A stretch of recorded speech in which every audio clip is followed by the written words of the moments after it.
মাথা উঠানোর চেষ্টা করছে।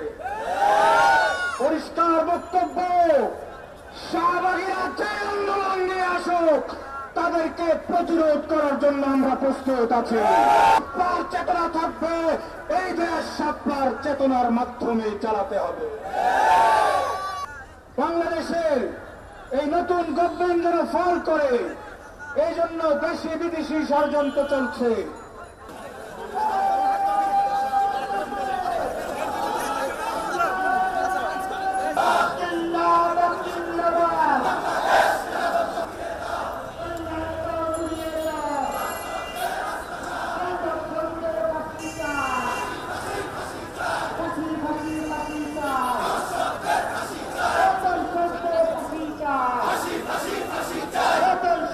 ঠিকানা